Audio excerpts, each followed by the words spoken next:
Good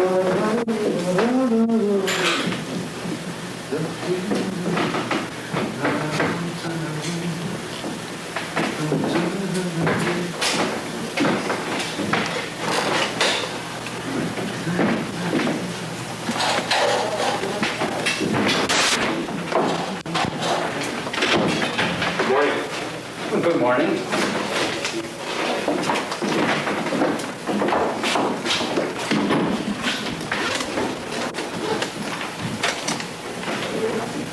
Excuse me? It's that table. Thank you.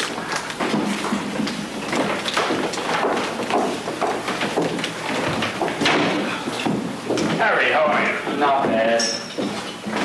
Well, I hope he isn't late. I have to be at the appellate division by noon. Who is the judge, anyway? Murdoch.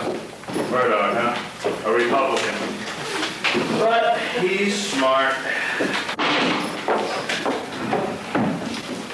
These Article 730s are a pain in the ass.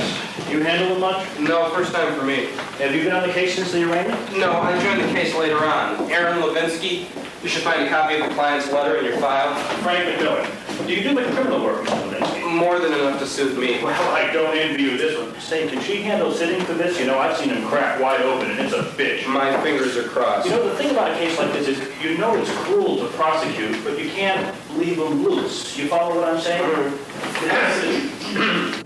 Mr. and Mrs. Kirk? Frank McMillan, District Attorney's Office. We spoke on the phone. Hi, how are you?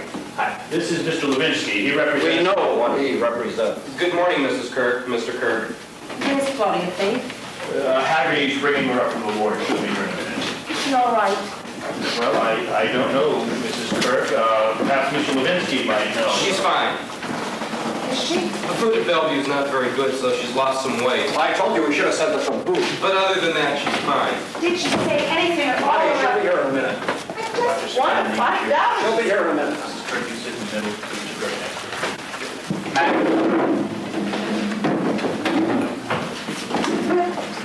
All rise, please. His Honor, Justice of the Court.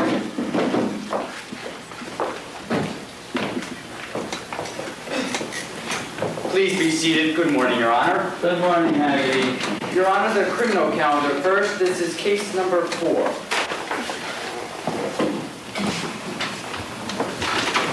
Your Honor, for the record, I have the relatives here. Would you please stand? What is your name and address, please? My name is Rose Kirk. I live at 30 Country Day Lane, Mount Kisco, New York. That's Westchester County, New York. And what is your relation to the defendant, Mrs. Kirk? Mother? Sir? Arthur Kirk, Mount Kisco, stepfather. Can I have that again, please? Stepfather. I married her mother. Franklin McMillan, District Attorney's Office, New York County. M-A-C-M-I-L-L-A-N. Aaron Levinsky, Levinsky, for the defendant.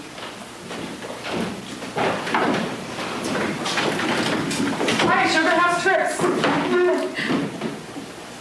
Ah, a hanging judge.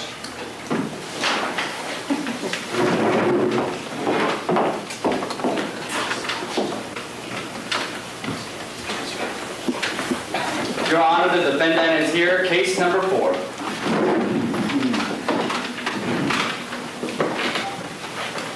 This is the time set for a hearing to controvert the findings of psychiatric examinations in the matter of the people of the state of New York versus Claudia Faith Draper. Is the defendant ready, Mr. Levinsky, Your Honor.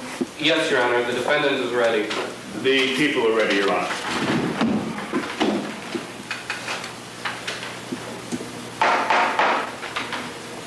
We are not so formal here as in the other parts of the Supreme Court. We allow a good deal of leeway. But I'd like to remind everyone that this is a judicial proceeding, and the rules of contempt apply. Proceed, Mr. McMillan. Your Honor, the defendant has been indicted in the County of New York for a felony, namely manslaughter to the first degree. Because of certain facts that came to the attention of my office, people asked that the defendant be given a psychiatric evaluation to determine whether she had the capacity to stand trial for the felony indictment. This is in accordance with Article 730 of the Criminal Procedure Law. The defendant was removed from the House of Detention for Women and brought to Bellevue Hospital for the evaluation. The results of that evaluation were submitted to the court, and as you can see from the papers before you, the two examining psychiatrists found that the defendant did not have the capacity to stand trial. Upon being notified of the results, the defendant, in accordance with 73030, filed a motion for a hearing to challenge. The court granted that motion, and this procedure is that hearing. Your Honor, only one of the examining psychiatrists is present to testify, but since their findings were the same, I'd like to have a stipulation for the absent witness. Any objection? No objection, Your Honor. So ruled. Your Honor, I should like to call Dr. Herbert Rosenthal, please.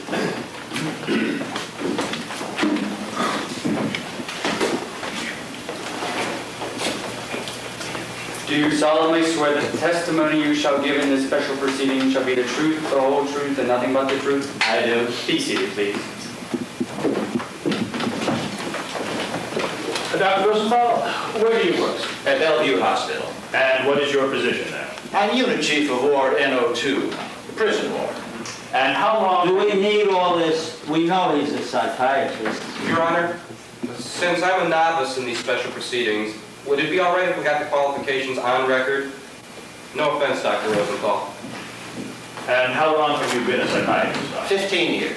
Now, Doctor, in those 15 years, have you conducted any examinations in connection with the capacity to stand trial in a criminal proceeding? Oh, many times. About how many examinations would you say, Doctor? More than 200.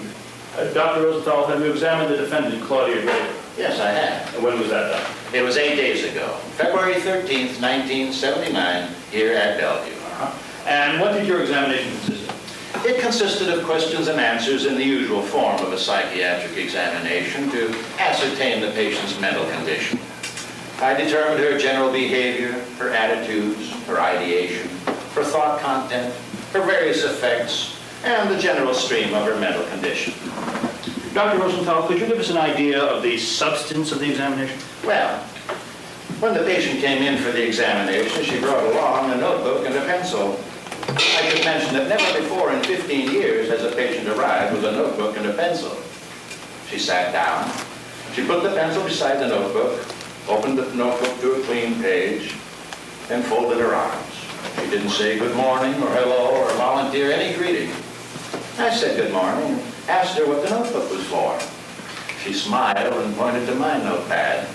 And how would you describe this smile? Was it a smile of hello? No, I call it a mocking smile, almost threatening. Your Honor, I thought Mr. McMillan had asked about the substance of the examination. So far, we've heard about 2 notebooks, a pencil, and a smile. Is that the substance? Your Honor, I'm trying to give some idea of the atmosphere. Is the atmosphere important? I believe it is, Your Honor. Fine with me, Your Honor. Now, Dr. Rosenthal, when did the defendant first speak? She first spoke when I asked her, why are you here? Now, that's a standard opening question. And what did she say? She said, I'm here so you can do your job. I asked her to tell me what she thought my job was. Now, that's another standard question. And she said, your job is to put people away. When I asked her to explain why she believed that, she attacked me as a hypocrite and told me to get on with my job. Your job is to put people away. They don't pay you to turn me loose, do they? So why the hell don't you stop jerking me off and get on with your job? Earn your money, Doc. Put me away. I take better notes than him, don't I, Doctor? Mr. Levinsky, keep in mind our conversation. Yes, Your Honor. Dr. Rosenthal, did you ask the defendant about the charge against her? I tried to ask her. And how did she answer you? She told me the Constitution gave her the right not to discuss the charge with me. Did the fact that the defendant refused to discuss the charge with you, did that fact in any way influence your findings, Doctor? Well, of course, as part of the overall context. Was it at all decisive or pivotal to your findings? No, not decisive or pivotal. Dr. Rosenthal, in summary, could you give us a general idea as to what in the defendant's behavior led to your findings he was incapacitated? Well, I found her to be generally withdrawn and aloof, with a tendency toward inappropriate humor. Suspicious, often hostile, never showing any spontaneity in answering questions. In fact, at one point, I suspected a psychomotor retardation. What does that mean, Doctor? Whenever I asked a question, if the patient did answer, there was a long silence between question and answer. Every time? No, that's why I reserve judgment on the diagnosis of psychomotor retardation. Dr. Rosenthal, as a result of your examination, did you come to a conclusion as to the defendant's mental condition? Yes, it was clear to me that the patient was severely out of touch with reality. Often her answers to my questions made no sense to me at all. She was obsessed with the idea of a conspiracy and obviously regarded me as part of one. Now, as the examination went on, she withdrew more and more. She refused to comprehend that I am a physician and here to help. At one point, she accused me of trying to kill one of the only patients in the ward. She's 6 months pregnant, and he's killing her and he's killing her baby. What's the matter? Do you hate mothers? Mr. Levinsky, if this proceeding is too much of a hardship for the defendant, I'll consider a request for an adjournment. Thank you, Your Honor. She'll be all right. Very well. Go on, Doctor. She made it clear that she mistrusted my most innocent actions. I offered her a cup of coffee, and she said, "Is the Thorazine in it? I can do without my dose of poison today." Dr. Rosenthal, did you make a specific medical diagnosis? Yes, it's my professional opinion that the patient suffers from paranoid schizophrenia. And based on your examination and diagnosis, do you believe that the defendant can understand the charges against you? I don't believe so. And based on your examination and diagnosis, do you believe that the defendant can consult rationally with her counsel and assist in her defense? I don't believe so. Finally, doctor, do you believe that the defendant is dangerous to herself or to others? Yes, I do. Look out, baby. Mama's gonna get you. Doctor, explain your danger standard, please. Well, Your Honor, I don't want to go too far out on a limb. That wouldn't be fair to science. But when a patient is paranoid, and I found this patient to be paranoid, and has this patient's history, I'd consider such a patient to be dangerous. Your Honor, for the record, could the witness define paranoid? A paranoid state is a mental condition in which the patient believes that people are against him. Sometimes some people, sometimes all people. And because of this belief, the patient feels continuously threatened. And when the patient feels threatened all the time, he's likely to act out his, well, in this case her, violent impulses against all supposed enemies. For example, I asked the patient if she thought I was siding with the district attorney in this case, and she said, Luke 11:23. He that is not with me is against me. "That's what she said." Does this mean she can't understand the charge? In this patient's case, Your Honor, she's so convinced that the district attorney, her parents, and I are conspiring to put her away rather than let her stand trial, I don't see how she can distinguish between a criminal charge and persecution. Dr. Rosenthal, in your professional medical opinion, can the defendant be treated successfully? Oh, good God, yes. She's a perfect candidate for treatment. She's intelligent, she's not insensitive, and most importantly, she's not too far gone.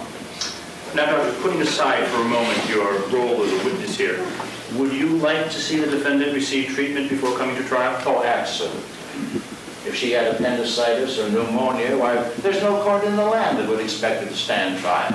They postpone until she recovered. But we're not in the dark ages anymore. We know there are diseases of the mind as well as the body. I believe that if this patient is put under the right care, she can be treated to the point where she can stand trial. Dr. Rosenthal, let me ask you one last time. Do you have an opinion of reasonable medical certainty that the defendant, Claudia Draper, because of some mental disease or defect, lacks the capacity to understand the charge against her or this proceeding or to assist in her own defense? Yes, I do. And what is that opinion of reasonable medical certainty? In my professional opinion, the patient, due to a mental disease or defect, does not have the capacity to understand the charge against her or the proceeding, nor can she assist in her own defense. Thank you very much, Doctor. I have no further questions. Mr. Levinsky, do you have any questions? A few, Your Honor. Now, Dr. Rosenthal, I'm going to go rather slowly if you don't mind, because I'm still unclear on a few points. Is that all right with you? I certainly. Thank you, Doctor. I know you're a busy man. Now, let's see. You are a licensed physician, aren't you? Of course. Of course you are. I always get psychiatrists and psychologists mixed up, but psychiatrists are the ones with the MD, right? MD. So, you practice psychiatry, which is a branch of medicine, right? Correct. And you work at Bellevue, which is a medical hospital, right? Yes, it's a medical hospital. Bellevue is licensed by the state of New York to provide medical and surgical diagnostic treatments and procedures, right? Yes, that's right. These treatments and procedures, this practice of medicine, is to make sick people well, right? Well, or better. Your Honor, surely counsel for the defense knows what hospitals and doctors do. Not always, Your Honor. Could I have a little more rope? Now, tell me, doctor, under what conditions do the doctors at Bellevue, this medical hospital, perform these treatments and procedures? Under vague conditions. Well, when a patient comes in with symptoms, he's examined. And if the symptoms show the presence or the likelihood of a condition, he's treated. All right, doctor. Here comes Lily Levinsky. That's my mother, Your Honor. And she's complaining of a sore throat. The doctors examine her and they find a growth, a tumor. What then? Why, they take a section of it and send it to the lab to be tested for malignancy. Oh, Dr. Rosenthal, you don't know my mother. She says, "You're not gonna take a piece of my throat. It's the only one I got. Don't you touch it." What then? Well, then they persuade her that it's in her best interest to allow the test. Mrs. Levinsky has to sign a release, doesn't she? Yes, she does. My mother says no, she won't sign. They never do that. No. Oh, once in a great while. Once in a great, great while, someone, a Jehovah's Witness or some crank like that. He won't sign. My mother is an Orthodox Jew and sometimes a crank. And she tells you to take your release and paper the walls with it. What then? Why, then the hospital would dismiss her. Without treating her? Well, yes. So one of the elements in the practice of medicine at this medical hospital is consent of the patient. In many cases, yes. Oh, are there exceptions? Why, certainly there are exceptions. Minors are an exception. Highly contagious diseases are an exception. Emergencies are an exception. Is Mrs. Draper a minor? No. Does she have smallpox, diphtheria, or typhoid? No, she doesn't. Does she need emergency treatment? In my opinion, yes. Isn't emergency treatment to save someone's life? You're talking standards in the medical section. In the You psychiatric did say section. psychiatry was a branch of medicine, didn't you, I doctor? did, and it is. Well, Dr. Rosenthal. Your Honor, counsel's questions are gratuitous. The mental hygiene law expressly says that there's no... But Dr. Rosenthal, a psychiatrist in the practice of medicine, can treat and examine anybody any way he wants without that person's consent. Mr. Levinsky, if you wish to challenge the provisions of the mental hygiene law, this isn't the proper forum for it. Of course not, Your Honor. All I wanted to do is give some idea of the atmosphere. Now tell me, doctor, how many defendants did you say you had examined for their capacity to stand trial? More than 200. Are you sure of that figure? Yes, more than 200. And how many of these defendants did you find incapacitated? The question is irrelevant, Your Honor. I'll allow it. I'd have to check my records. We're talking about 15 years. I see. Your Honor, I would not be opposed to taking a short recess while we send out for Dr. Rosenthal's records. Objection, Your Honor. Can you give us an estimate, doctor? Oh, perhaps 80. 80? Perhaps 90. 90. Perhaps 105. Certainly no more than 105. Oh, absolutely not. Probably less than 105. And are you sure of that figure, doctor? I didn't get that. Yes. And they did go away, didn't they, doctor? They were put away. Objection. Overruled, Mr. McMillan. They were hospitalized, if that's what you mean. That's what I mean. Dr. Rosenthal, do you have a private practice? No, I wish I did. No, I'm employed by the hospital, So you're paid by the state, the city and the state. like Mr. McMillan. Well, it's hardly the same. So even though you're paid by the state, you don't think of yourself as a paid agent of the state like Mr. McMillan. I certainly do not. I'm a doctor, not a prosecutor. You know many doctors are paid by the state. And how many of them have put 105 people away? Your Honor, the mental hygiene law expressly... Your Honor, I know what the mental hygiene law expressly allows. From the point of view of the defendant, the witness is not simply a doctor, but a paid agent of the state with a verifiable history of putting people Now, away. just a second. I beg your pardon, doctor. You would prefer, I say, having them committed for prolonged treatment. Mr. Levinsky, what is the purpose of this line of questioning? Your Honor, it's standard practice for counsel to question the methods and credentials of any expert witness, particularly when the expert witness has a direct role in the case. In a criminal proceeding. Your Honor, Article 730 is a section of the criminal procedure law. Proceed, Mr. Levinsky. Dr. Rosenthal, you know what the defendant is charged with? It's a homicide charge of some sort, manslaughter, first-degree manslaughter. Do you know the elements of first-degree manslaughter? No, I'm not a lawyer. When you question the defendant about this charge, Did you happen to ask her about the circumstances of the alleged crime? Why, yes, of course. Did you happen to ask about these circumstances more than once? Well,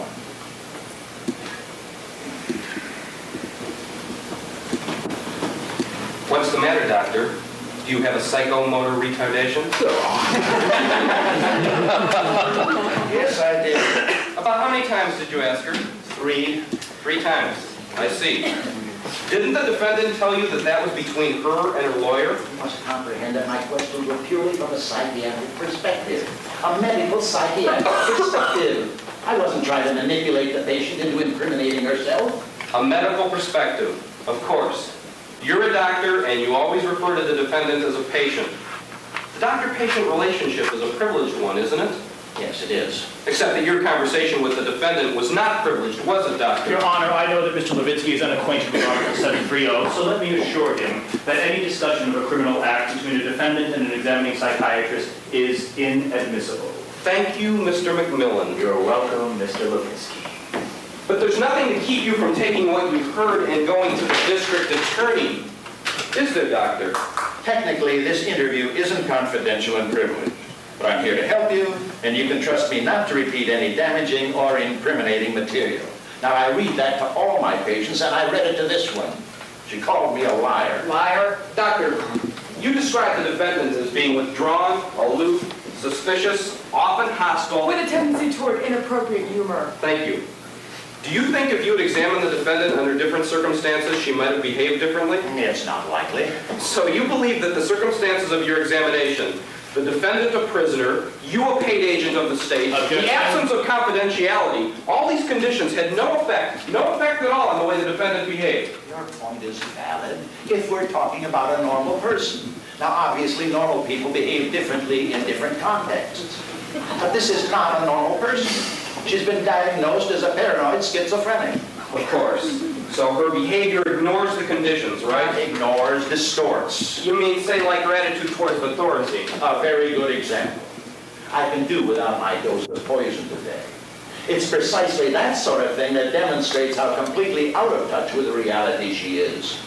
Thorazine is not poison, it's a medicine. Of course. A medicine. Did the defendant happen to complain of any reactions to this medicine? You have your notes. Let me check.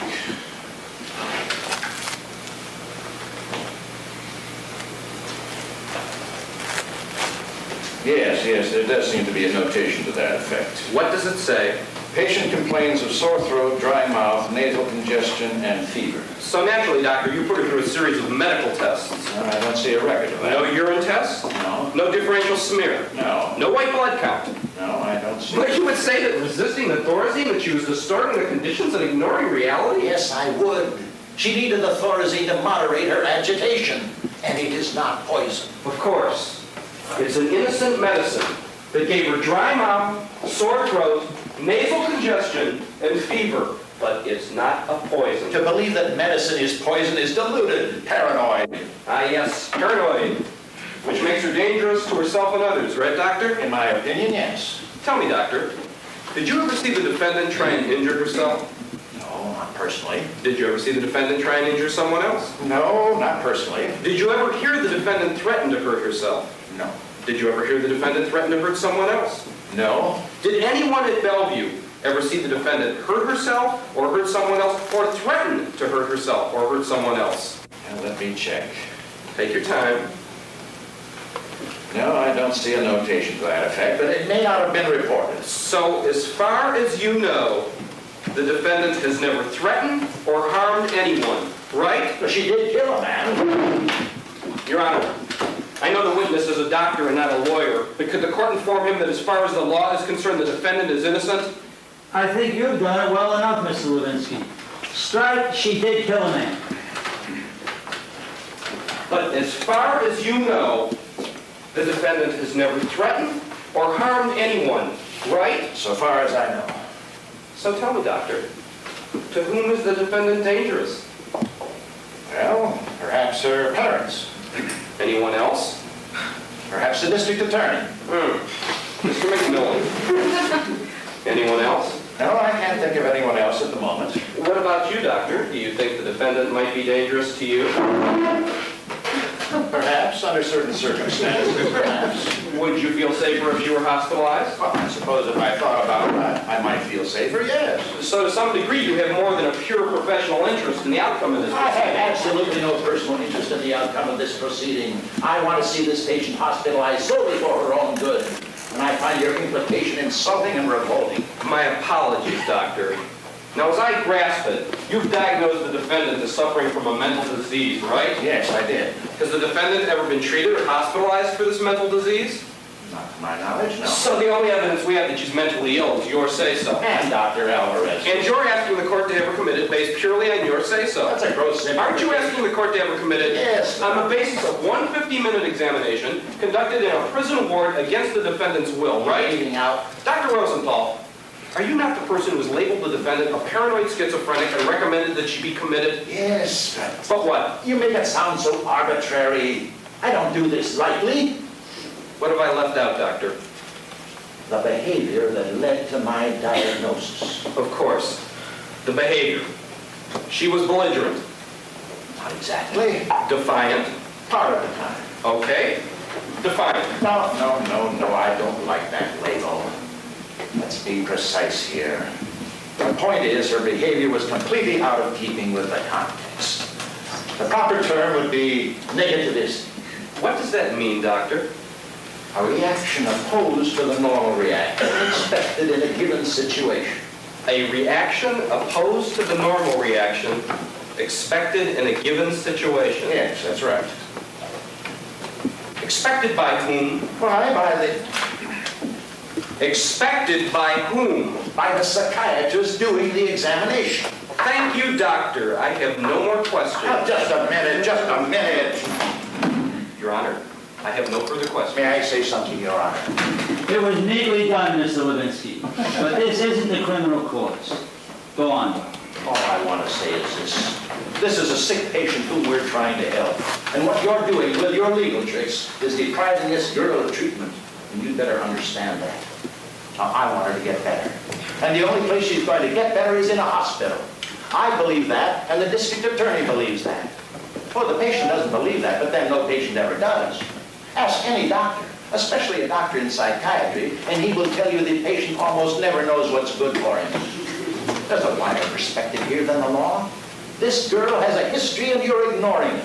A broken home, a broken marriage, disillusion, despair, terror, homicidal rage. We're not talking about a defendant.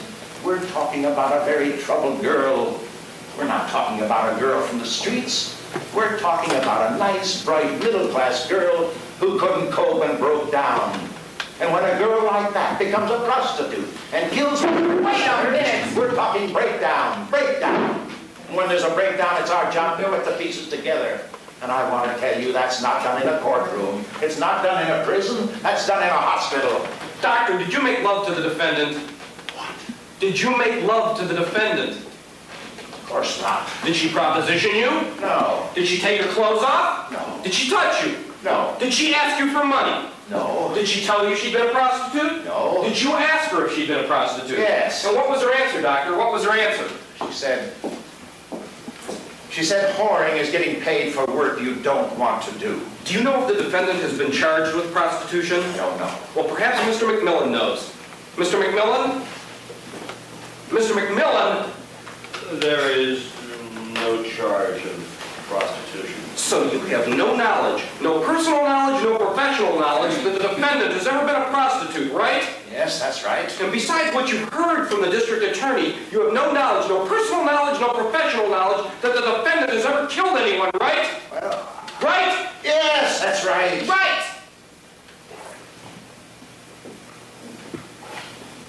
I have no further questions. With your permission, Your Honor, I'd like to save my redirect till later. You can step down, doctor. Your Honor, I would like to call the defendant's mother, Mrs. Kirk, please. Your Honor, could the smokers have a short recess? We'll take a few minutes.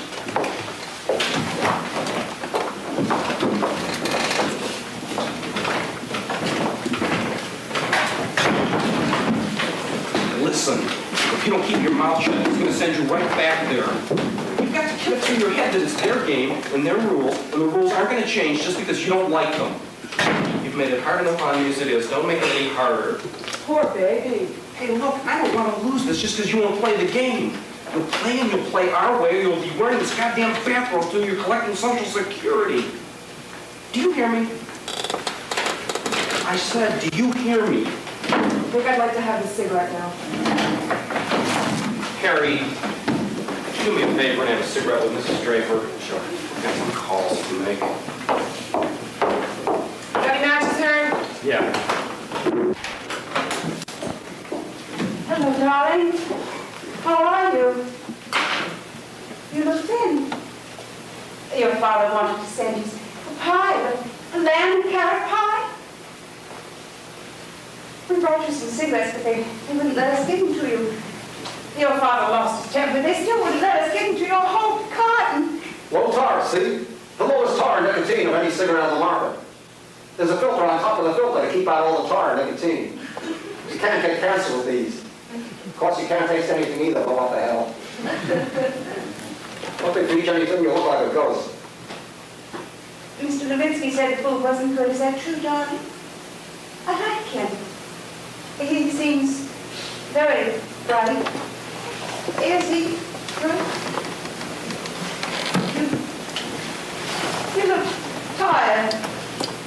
I don't want to make you tired. Just say so if I'm making you tired. It's all right if you don't want to talk now. We can talk later. All right, we'll talk to her later. Mrs. Draper, I'm not meant to leave you alone, but if you want to talk to your parents. No. Claudia, we'll talk later. We love you. What? We love you. Don't you know that, darling? We love you. We love you. Yes. We love you. One more time. Come on, we We love love you. you. Thank you.